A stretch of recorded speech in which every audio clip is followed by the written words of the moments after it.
കുറച്ച് ദിവസമായിട്ട് ഞാൻ ടൗണിൽ പോകുമ്പോഴത്തേക്കിന് നോട്ടം ഇട്ട് വെക്കാറുള്ള സ്പോട്ടാട്ടോ. അവിടുത്തെ ഈ ഏസിയയിൽ ഒരു ചേട്ടൻ കുറച്ച് ചെടികളൊക്കെ വിൽക്കുന്നുണ്ട്. അപ്പോൾ അതിൽ നോക്കി പോകുന്നല്ലാണ്ട് അവിടെ ഒന്ന് കയറാനോ എന്താ ചെടിയെന്നോ ഇവിടുത്തെ വില എന്താണെന്നോ ഒന്നും അറിയാൻ പറ്റിയിട്ടില്ല. അപ്പോൾ ഇന്ന് എന്തായാലും അച്ഛൻ കൂട്ടത്തിലുണ്ടല്ലോ. അപ്പോൾ പിന്നെ ഞാൻ വിചാരിച്ചു അച്ഛയായിട്ടൊന്ന് അവിടെ ഒന്ന് കയറിയേക്കാമെന്ന്. അങ്ങനെ കയറി ഞങ്ങൾ 2 ചെടിയൊക്കെ മേടിച്ചു കേട്ടോ.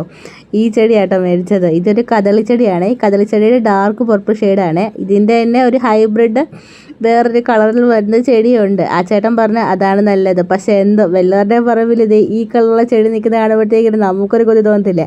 അങ്ങനെ കൊതി തോന്നി ഈ കളർ തന്നെ എനിക്ക് വേണമെന്ന് പറഞ്ഞ് ഞാൻ മേടിച്ചേട്ടോ. ഇതിന് ഒരു ചെടിക്ക് 150 രൂപയാണ് ആ ചേട്ടൻ മേടിച്ചത്. പിന്നെ ഇതിൻ്റെ കൂട്ടത്തിൽ നമ്മൾ 2 10 മണിയുടെ ചെടിയും കൂടെ മേടിച്ചിട്ടുണ്ട്. അത് നമ്മുടെ കയ്യിൽ ഇല്ലാത്ത കളറ്. അപ്പോൾ പിന്നെ അച്ഛൻ ഇതിൻ്റെ എങ്ങനെ നടണ്ടേന്നും ഇതിൻ്റെ ബാക്കി എന്തൊക്കെ വള വേണ്ടതെന്നും എങ്ങനെ നടണ്ടേന്നും ഒക്കെ ചോദിച്ചറിഞ്ഞിട്ട് ഇനി അച്ഛൻ തന്നെയായിരിക്കും ഈ ചെടി ടേക്ക് കെയർ ചെയ്ത് നോക്കാൻ പോകുന്നത്. ഈ ചെടികൾ മാത്രമല്ല കേട്ടോ, വേറെ ഉണ്ടായിരുന്ന മഞ്ഞ കളറിലുള്ള കുങ്ങിയടി, ബോൾസം, അങ്ങനെ പല കളറിലുള്ള പൂക്കളുണ്ടായ ചെടികളാട്ടോ ആ ചേട്ടൻ്റെ കയ്യിൽ അധികം ഉള്ളത്. പിന്നെ ഈ സ്ഥലത്തിൻ്റെ എക്സാക്ട് ലൊക്കേഷൻ വരുന്നത് നമ്മുടെ നാമ്പടത്തുള്ള LIC ഓഫീസിൻ്റെ നേരെ ഫ്രണ്ടിലായിട്ടാണ്. എന്താണെങ്കിലും ഞങ്ങൾ മേടിച്ച 3 പുതിയ അതിഥികളും കൂടി ഞങ്ങൾ നേരെ വീട്ടിലോട്ട് പോട്ടെ. അപ്പോൾ ഓക്കെ, ബൈ.